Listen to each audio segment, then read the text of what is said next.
Adjusted ചെയ്യുന്നത്. So basically മാപ്പ് internally ഇതെങ്ങനെ work ചെയ്യുന്നത് വെച്ചാൽ നമ്മൾ പ്രൈസസ് അറേയിലെ ഓരോ ഐറ്റമിലും അത് കോൾ ബാക്ക് റൺ ചെയ്യും. സോ കോൾ ബാക്ക് റിട്ടേൺ ചെയ്യുന്ന വാല്യൂവിനെ ന്യൂ അറേയിലേക്കാണ് അത് സ്റ്റോർ ചെയ്യുന്നത്. അങ്ങനെ നമുക്ക് എന്താ വെച്ചാൽ ഫയലിൽ പുതിയൊരു അറേ കിട്ടും.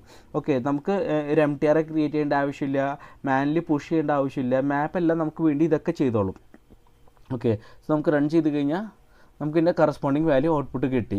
ഓക്കെ, സോ നമ്മൾ ഈ അറേ ടച്ച് ചെയ്യില്ല, നേരെ ഈ അതെല്ലാം ലൂപ്പ് ചെയ്തിട്ട് പുതിയ അറേയുടെ നമുക്കിവിടെ റിട്ടേൺ ചെയ്തത് നമുക്ക് തരുന്നത്. സോ ഞാനപ്പോൾ പറഞ്ഞു ഒറിജിനൽ അറേ അൺചേഞ്ച്ഡ് ആണ്. മാപ്പ് എന്ന് വെച്ചാൽ ഒറിജിനൽ അറേ നമ്മൾ യൂസ് ചെയ്ത അറേ ബേസിക്കലി അത് ടച്ച് ചെയ്യില്ല, ഒന്നും ചേഞ്ച് ചെയ്യില്ല. പകരം മാപ്പ് എന്ന് വെച്ചാൽ പുതിയൊരു അറേയാണ് റിട്ടേൺ ചെയ്യുന്നത്. വിത്ത് പുതിയൊരു മെമ്മറി അഡ്രസ്സ് വെച്ചിട്ട് പുതിയൊരു അറേയാണ് മാപ്പ് റിട്ടേൺ ചെയ്യുക. സോ നമുക്കിവിടെ നിങ്ങൾക്ക് സംശയം ഉണ്ടെങ്കിൽ നമ്മളുടെ പ്രൈസസും കൊടുക്കാം നിങ്ങൾക്ക് മനസ്സിലാവാനായിട്ട്. ഓക്കെ, ഇത് പ്രൈസസിൻ്റെ അറേ.